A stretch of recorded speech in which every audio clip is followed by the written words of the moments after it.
주셨습니다. 저의 의지와는 상관없이.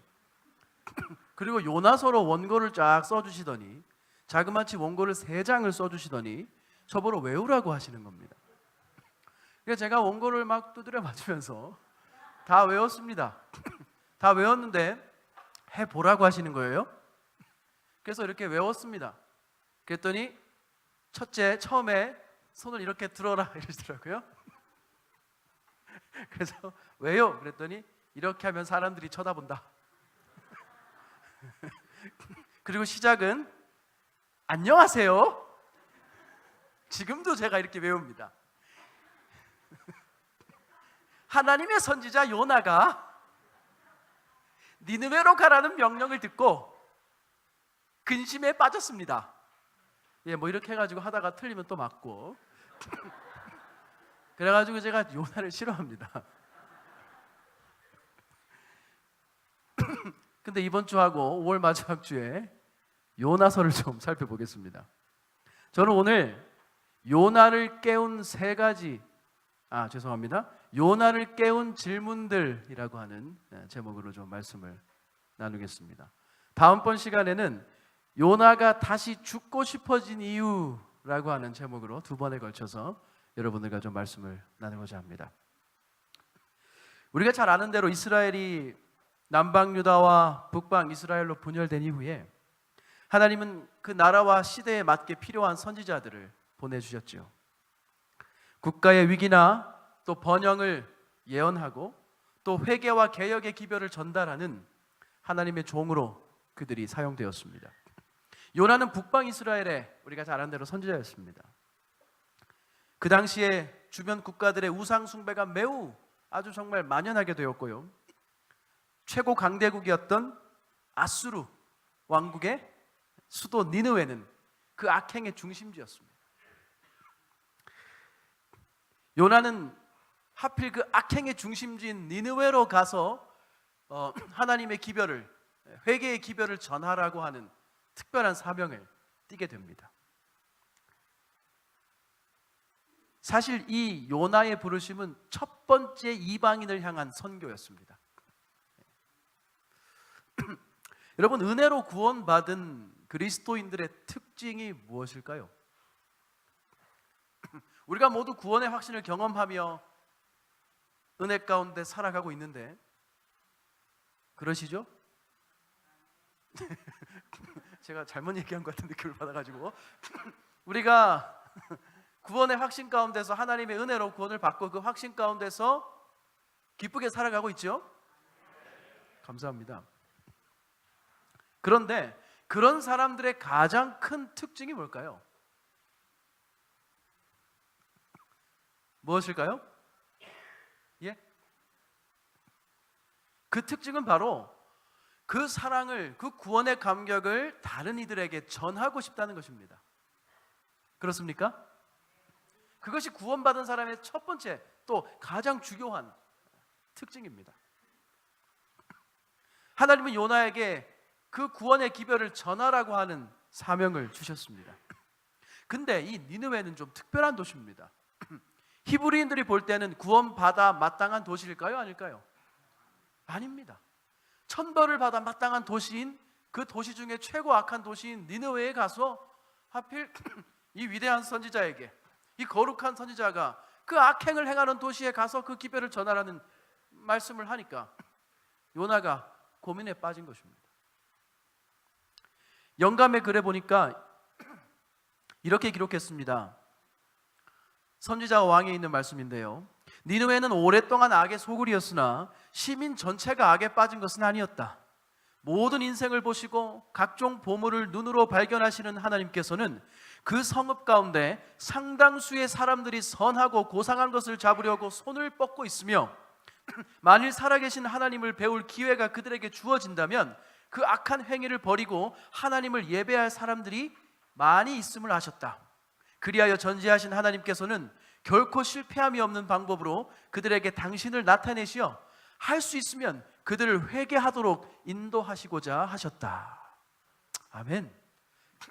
여러분, 오늘날 니느웨 못지않게 악한 이 시대와 이 사람들을 향하여 하나님께서 똑같은 마음을 가지고 계시다고 저는 확신합니다. 요나는 니느웨로 가기가 싫었습니다. 맞습니까? 왜 그랬을까요? 아니, 하나님의 말씀을 전하고 예언을 하고 정말 하나님의 살아있는 역사를 전달하는 통로였던 이 요나가 왜 그 명령을 어기고 니느웨로 가기 싫다는 마음을 갖게 되었을까요? 왜 그랬습니까? 뭐 이유가 여러 가지고 좀 복잡 미묘한 것들이 있습니다만은 첫째, 의심입니다. 내가 가서 이 기별을 전하면 이게 될까? 저렇게 악한 사람들이 과연 회개를 할까? 아무리 하나님의 말씀이지만 이게 과연 될까? 라고 의심한 것입니다. 여러 가지 생각이 그의 마음을 어지럽힙니다. 이방인들에게 전도해 본 경험도 그는 없습니다. 하나님의 그 말씀이, 그 기별이 자신의 마음에 와 닿지도 않았습니다. 정말 이 사람들이 구원받았으면 좋겠는지 요나 자신조차 그 사랑이 없는 것입니다. 좀 더 자세히 말하면 그의 마음의 사랑이 식어진 것입니다. 그래서 요나가 어떻게 했습니까? 이 부분에서는 제가 이런 행동을 했습니다. 요나는 도망갔어요.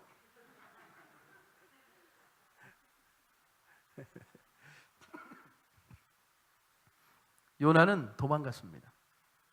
니느웨로 가라 그랬는데 대신 어디로 갑니까? 다시스로 가는 것입니다.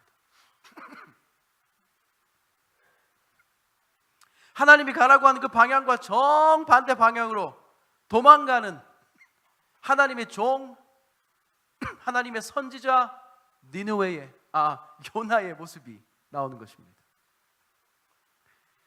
그의 마음의 사명이 사라졌습니다. 우리 요나서로 좀 다시 돌아가겠습니다. 요나서 1장 4절로 가볼까요? 우리 4절을 남자분들이 5절을 여자분들이 읽어주시면 감사하겠습니다. 4절 시작. 여호와께서 큰 바람을 바다 위에 내리심에 바닷 가운데 큰 폭풍이 일어나 배가 거의 깨지게 된지라. 5절입니다.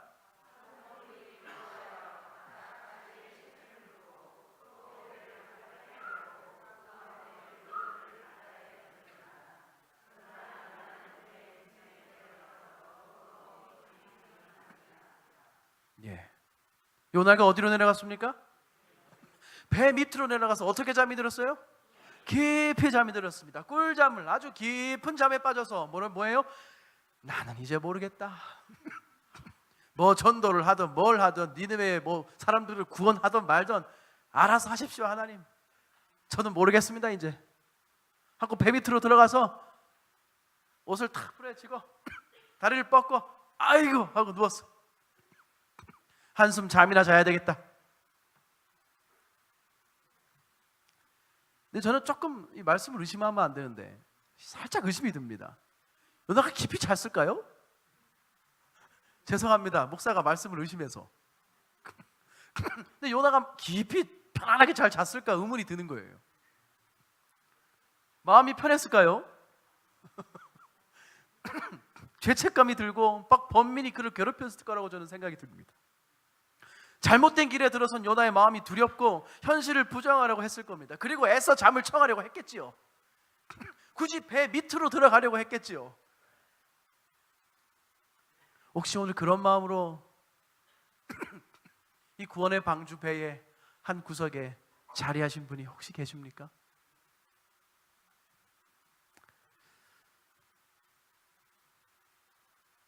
그런데 사명을 버리고 돌아선 이 요나의 길이 순탄합니까? 안 순탄합니까? 네? 안 순탄합니다. 어느 정도로 안 순탄하죠? 예? 선원 한둘이 와서 괴롭혔습니까? 뭐 물건 잊어버렸습니까? 지금 어떤 상황입니까? 죽게 되었죠. 이제 그냥 죽게 되었습니다. 선원들이 두려워서 짐을 막 다 바다에 버리고 배를 가볍게 하고 각자 자신들의 신에게 막 뭘 해요? 굿을 하고, 요즘 말로 하면 굿을 하고 예배를 드리고 기도를 하고 난리가 났습니다. 저게 죽게 됐으니까. 근데 폭풍우가 더 심해지는 겁니다. 이제 정말 목숨이 코앞에 다다르니까 선원들이 이거 어떻게 해야 돼요? 이거 누구 때문에? 이거 뭔가 이유가 있다는 것입니다. 이것은 우리가 보통 만나던 그 파도, 그 풍랑이 아니라는 것이에요. 이 바다에는 이러한 풍랑이 이르지를 않는데 오늘은 특별하다는 것입니다. 오늘은 뭔가 이유가 다르다는 거예요. 선원들이 제비를 뽑습니다. 이거 필시 특별한 이유가 있다. 누군가 뭔가 큰 잘못을 했다. 찾아내야 한다. 제비를 뽑았습니다. 누가 걸려요? 요나가 딱 걸린 것입니다. 그리고 선원들이 요나에게 질문을 던지는데 이 질문이 저는 참 마음에 와닿았습니다. 또한 이 질문이 오늘 요나를 깨운 질문인데 이 질문이 또한 오늘 우리 모두 각자를 깨우기를 저는 기도하는 것입니다. 여기 뭐라고 질문했습니까? 선원들이 1장 8절입니다. 우리가 그에게 이르되 청하건대 이 재앙이 누구 때문에 우리에게 임하였는가 말하라. 네 생업이, 같이 좀 읽겠습니다. 시작. 내 생업이 무엇이며 네가 어디서 왔으며 네 나라가 어디며 어느 민족에 속하였느냐. 예, 질문들을 막 쏟아냅니다. 요나에게. 첫 번째 질문이 뭐였습니까?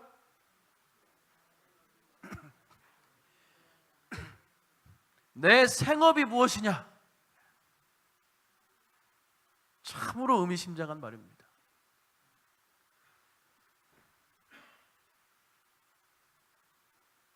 자고 있는 요나를 깨우는 것은 폭풍우와 사람들의 시끄러운 난리법석 떠는 소리였습니다. 그러나 깊이 더 깊은 곳에서 잠자고 있는 요나의 사랑, 요나의 사명을 깨운 것은 하나님의 인도하심을 받은 이 선원들의 질문이었습니다. 다급하게 선원들이 요나에게 물었습니다. 당신 뭐 하는 사람이? 당신 생업이 뭐예요? 생업은 말 그대로 생계를 유지하는 수단입니다. 그것 하지 않으면 살 수가 없는 것입니다.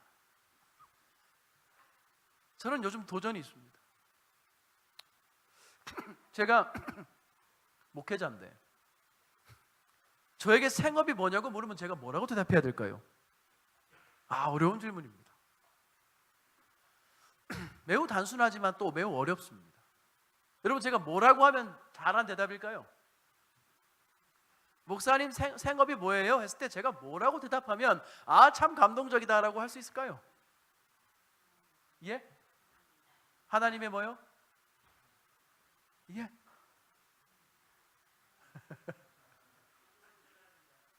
복음을 전하는 자.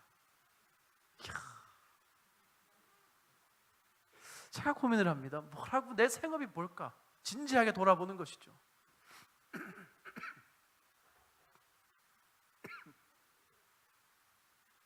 그러다가 제가 깨달은 것이 있습니다.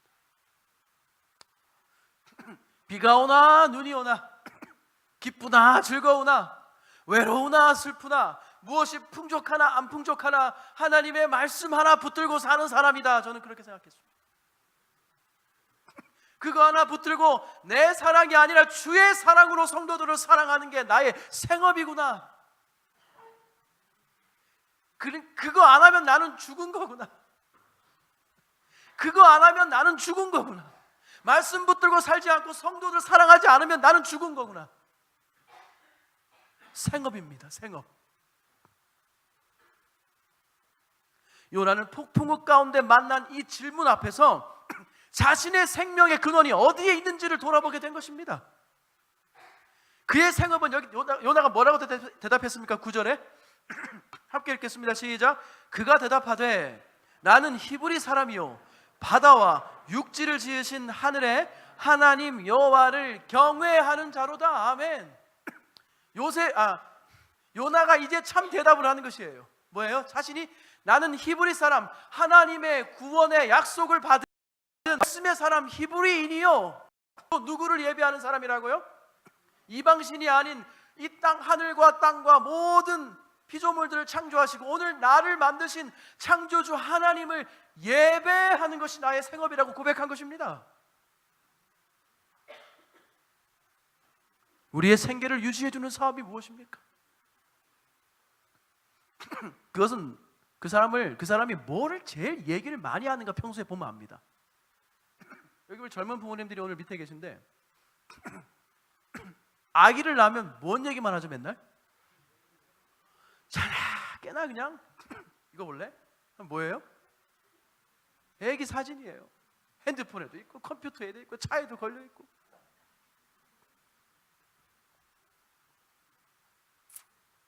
다시 말하면 입만 열면 그 사람이 하는 얘기가 무언가, 그 사람의 관심과 집중이 온통 어디에 가 있는가를 보면 그 사람의 생업이 뭔지를 알 수 있습니다. 건설하시는 분들은 늘 만나면 건설 이야기가 어쩔 수 없이 나옵니다. 장사하시는 분들은 그 이야기가 어쩔 수 없이 나와요. 교회를 사랑하시는 분들은 교회 이야기가 어쩔 수 없이 나옵니다. 모이면 하는 게 그 이야기가 됩니다. 교회에서도 계속 밖의 일을 생각하고 이야기하는 사람이 있고, 일을 하면서도 밖에서 늘 교회를 생각하고 교회 이야기를 하는 사람이 있는 것입니다. 시편 37편 25절에는 내가 어려서부터 늙기까지 의인이 버림을 당하거나 그의 자손이 걸식하는 것을 보지 못하였도다, 이렇게 시편 기자가 노래했습니다. 여러분이 이 말씀을 믿으십니까? 하나님을 믿는 그리스도인들이 걸식하는 것을 본 적이 없도다. 제가 대학원 때인데 이제 학원 강사를 했습니다. 아침 8시에 이제 수업을 가고요. 수업이 이제 보통 4시까지 하는데 3시 정도 되면 이제 최대한 3시 수업을 안 잡고 거의 3시에 끝나도록 잡습니다. 그리고 끝나자마자 이제 영어학원으로 달려가서 이제 강사 아르바이트를 하는데 3시 반까지 출근이니까 막 3시 수업이 하루가 있어 일주일에. 그날은 막 교수님께 막 양해를 구하고 해가지고 저의 모닝을 타고 막 갑니다. 중계동에 있는 학원으로. 그럼 11시까지 이제 근무인데 하루에 6시간, 7시간 강의를 합니다. 뭐 투부 정사의 용법이 어떻건 막 하면서 이제 시험 출제해주고 막 하는데 이제 그때 저희 아이가 아주 갓난아기였을 때입니다. 막 태어났을 때. 그러니까 이게 이제 학업, 육아, 그다음에 생업, 이제 뭐 저에게는 굉장히 감당하기가 버겁더라고요. 그래서 11시에 오면은 너무너무 피곤해가지고 너무너무 자고 싶은데 이제 그때부터는 뭘 해야 되죠, 제가? 이제 아기가 이제 울고 저희 아들이 밑에 있나요? 다행입니다. 예. 요즘은 이제 커가지고 제 얘기하면 굉장히 싫어합니다. 그래서 저희 아들이 자주 깼어요. 그러니까 쭉 자는 애들이 있고 한 3-4시간 쭉 자준 애들은 참 고맙잖아요, 그죠? 근데 저희 애들은 뭐 1시간, 2시간만 계속 깨는 거예요. 그래서 저희 집사람이 하루는 거의 허니를 던질 뻔했는데 힘들어가지고 이게 겹치니까 너무너무 힘들어서 제가 하나님께 하루는 기도했습니다. 하나님, 이게 뭡니까? 너무 힘듭니다. 못하겠습니다, 진짜.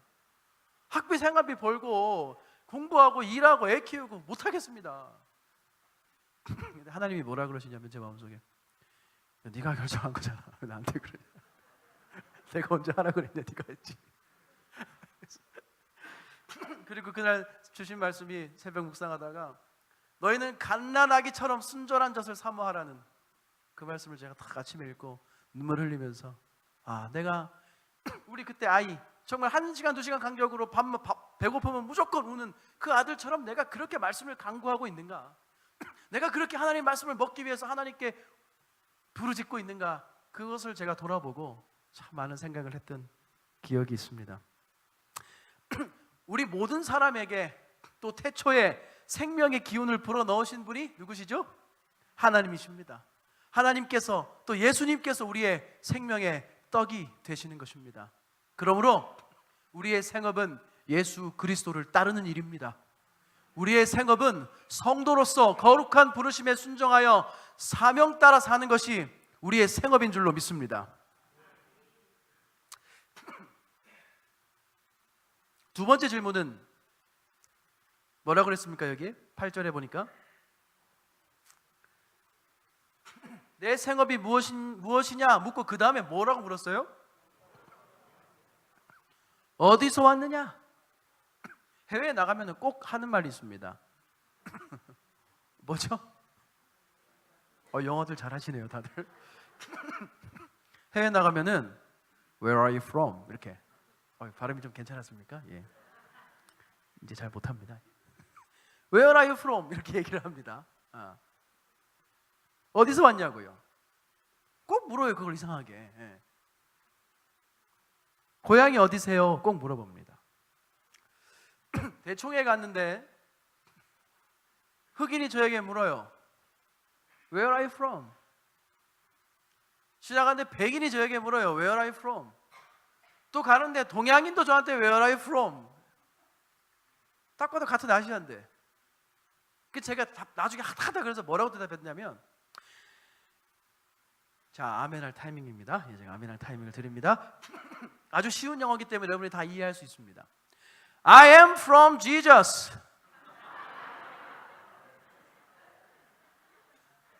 아니, 아멘을 하시니까 왜 웃으세요? 다시요. Where are you from? 그러길래 제가 I am from Jesus.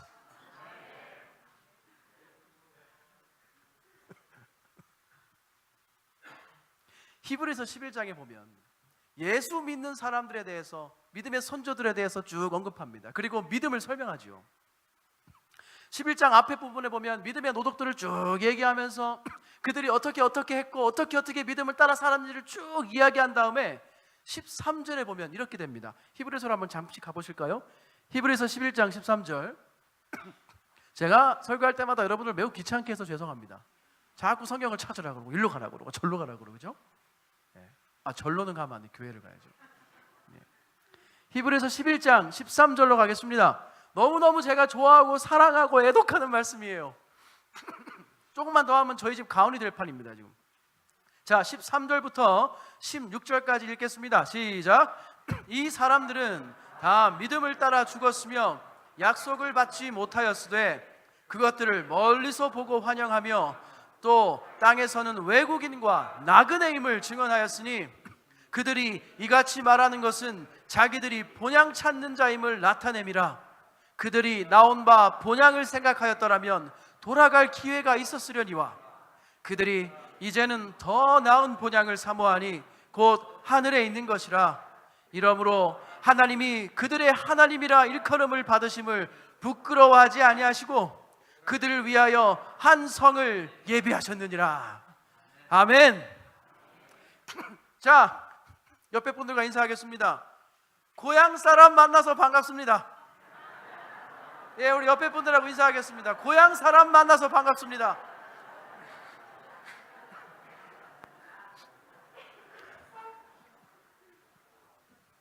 우리는 다 같은 고향 사람인 줄로 믿습니다. 우리가 물질이 풍요하거나 부족하거나 학문이 깊거나 낮거나 외모가 뛰어나거나 좀 부족하거나 피부색이 같거나 다르거나 나이가 많거나 적거나 출신이 어디거나 상관없이 우리는 다 더 나은 본향, 하늘 본향의 한 고향 사람들인 것을 믿습니다. 아멘.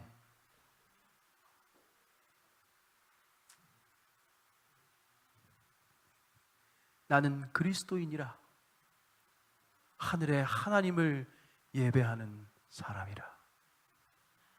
그것이 오늘 우리의 대답이 되어야 하지 않겠습니까?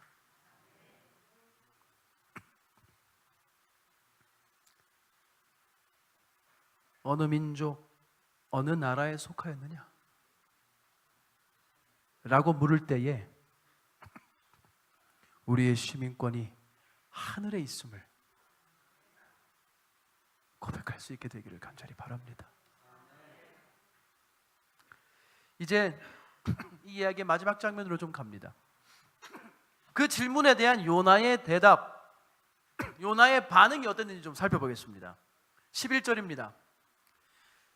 요나는 자신을 다그치면서 폭풍우를 이겨내기 위해서, 그 원인을 밝혀내기 위해서 사투를 벌이고 제비를 뽑아서 질문을 막 던지는 그 선원들에게 요나가 이렇게 반응했습니다. 11절입니다. 바다가 점점 흉용한지라 무리가 그들에게 이르되 우리가 너를 어떻게 해야 바다가 우리를 위하여 잔잔하겠느냐. 12절 다 함께 읽겠습니다. 시작. 그가 대답하되 나를 들어 바다에 던지라. 그리하면 바다가 너희를 위하여 잔잔하리라. 너희가 이 큰 폭풍을 만난 것이 나의 연고인 줄을 내가 아노라 하니라. 아멘. 요나는 자신을 바다에 던졌습니다. 자신을 과감하게, 자신의 생명을 바다에 던진 것입니다. 저는 이것이 복음의 결과인 줄 믿습니다. 복음의 결과는 나 자신을 내어놓는 것입니다. 나 자신을 잊어버리는 것입니다. 하나님을 사랑하는 사랑 때문에 그 사랑을 전해야 되겠다는 마음으로 나 자신을 순간 잊어버리는 것입니다. 마치 어머니 아버지가 자식을 위하여 자신을 잊어버리듯이 자신을 던지는 것입니다. 요나는 자신을 던져 그들을 살리기로 결심한 것입니다. 요나가 하나님이 물고기를 준비할 것을 알았을까요?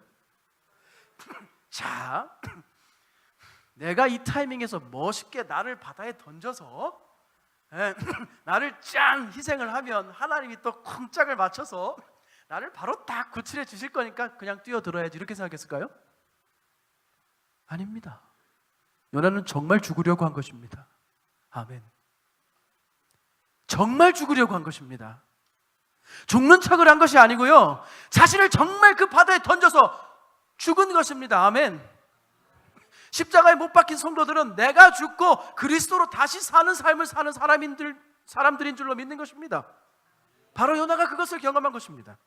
여기 17절에 보면 여호와께서 이미 큰 물고기를 예비하사, 하나님은 또 하나님이셔라서 본인의 임무를 다하십니다. 우리는 우리의 임무를 다하고 하나님은 하나의 임무를 다하실 때에 놀라운 사명이 성취되는 줄로 믿습니다.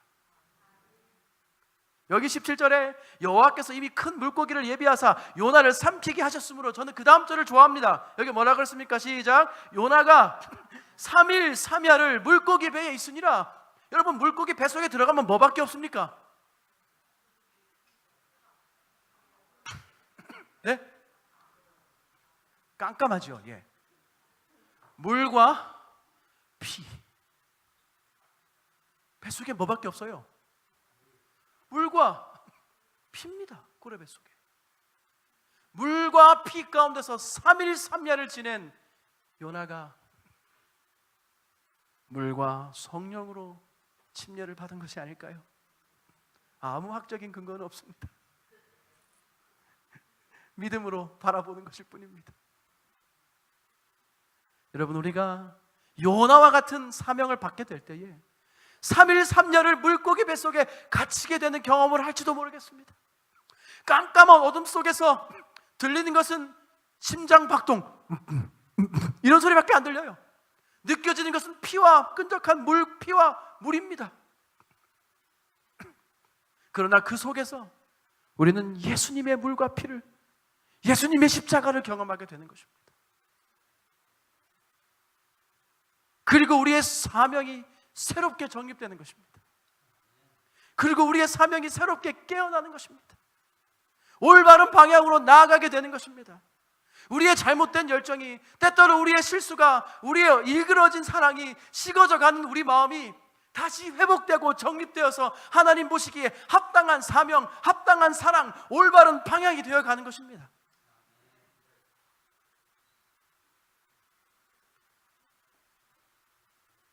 요나가 바다에 던져지자 풍랑은 잠잠해졌다라고 성경은 기록합니다. 사람들 모두가 그것을 보고 여호와 하나님을 두려워하게 되었고 하나님 앞에 서원을 드리게 되었습니다.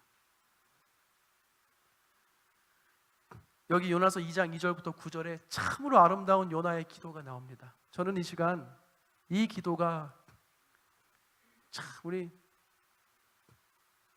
큰일 났습니다. 제가 퇴계원 교회가 좋아지기 시작했습니다. 참 이게 안 좋은 건데, 여러분, 사랑을 하다 보면 상처를 받죠. 그렇습니까? 하나님 사업하다 보면 사랑해서 하는데 뭣도 받아요? 상처도 받습니다. 나는 사랑이 아직 충분하다고 생각하고 일을 하는데 때로는 내 사랑이 식어져 버린 것을 모르고 살아갈 때도 있습니다. 오늘 요나 앞에 떨어진 이 질문들, 뱃속에 숨어 배 밑에 숨어 자던 요나에게 주어진 질문이 요나를 깨웠습니다. 요나의 마음에 사랑을 깨운 것입니다. 그의 마음에 사명을 깨운 것입니다. 사랑하는 태견교회의 성도들이시여, 우리의 사명이, 우리의 사랑이 다시 하나님의 능력을 통해 깨어나게 되기를 간절히 기도합니다. 요나의 기도를 좀 함께 보겠습니다. 요나서 2장 2절부터 9절입니다. 함께 좀 읽을 때에 우리 마음에 감동이 있을 줄로 믿습니다. 2절부터 읽겠습니다. 시작. 이르되 내가 받는 고난으로 말미암아 여호와께 불러 아뢰었더니 주께서 내게 대답하셨고, 내가 수월의 뱃속에서 부르짖었더니 주께서 내 음성을 들으셨나이다. 주께서 나를 깊음 속 바다 가운데 던지셨으므로 큰 물이 나를 둘렀고 주의 파도와 큰 물결이 다 내 위에 넘쳤나이다. 내가 말하기를 내가 주의 목전에서 쫓겨났을지라도 다시 주의 성전을 바라보겠다 하였나이다.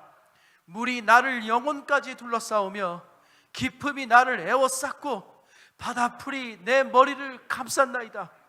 내가 산의 뿌리까지 내려갔사오며 땅이 그 빗장으로 나를 오래도록 막았사오나 나의 하나님 여호와여, 주께서 내 생명을 구덩이에서 건지셨나이다. 내 영혼이 내 속에서 피곤할 때에 내가 여호와를 생각하였더니 내 기도가 주께 이르렀으며 주의 성전에 미쳤나이다. 거짓되고 헛된 것을 숭상하는 모든 자는 자기에게 베푸신 은혜를 버렸사오나 나는 감사하는 목소리로 주께 제사를 드리며 나의 소원을 주께 갚겠나이다. 구원은 여호와께 속하였나이다 하니라. 아멘. 아멘. 여러분, 이러고 나서 요나는 다시 니느웨로 향합니다.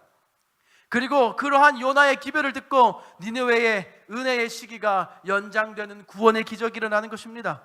많은 사람들이 회개하고 돌이켜 생명을 얻었고 하나님께로 돌아왔습니다. 선원들을 통해 주신 요나에게 주신 그 질문들 앞에 요나의 잠자던 정체성이 깨어난 것입니다. 요나의 잠자던 사명이, 요나의 잠자던 사랑이 깨어난 것입니다. 성도 여러분, 우리는 사정 따라 사는 사람이 아니라 사명 따라 사는 사람인 줄로 믿습니다. 사명이 짐이 되는 순간 우리는 도망할 수밖에 없습니다. 하나님을 피하게 되는 것입니다. 요나가 사명을 잃어버리고 그의 목적 잃어버린 것이 하나님을 몰라서가 아닙니다. 그분의 사랑을 깊이 이해하지 못했기 때문입니다. 그의 마음에 하는 모든 일에 그 사명의 동기가 사랑이 되지 못했기 때문인 것입니다. 여러분, 오늘 우리는 어디로 가고 있습니까? 니느웨입니까? 다시스입니까? 우리의 생업은 하나님을 경외하는, 하나님을 목숨처럼 예배하는 것을 우리의 생업으로 삼으시기를 바랍니다. 또한 예배와 전도는 동의어입니다. 많은 분들이 예배는 예배고 전도는 전도라고 생각하시는데, 사랑하는 성도들이시여, 예배와 전도는 동의어입니다. 삶이 예배인 성도는 삶이 전도인 성도인 줄로 믿습니다. 삶이 전도인 성도는 삶이 예배인 줄로 믿는 것입니다. 아멘을 굉장히 크게 하실 줄 알았는데 한 번만 더 하겠습니다. 삶이 예배인 성도는 동시에 삶이 전도인 줄로 믿습니다. 삶이 전도인 성도는 또한 동시에 그 삶이 예배인 것입니다. 배 밑에 숨어 도망하던 요나를 깨운 질문들이 오늘 이 저녁 우리 모두를 깨우게 되기를 간절히 소망합니다. 주님 다시 오십니다. 함께 복음을 전합시다.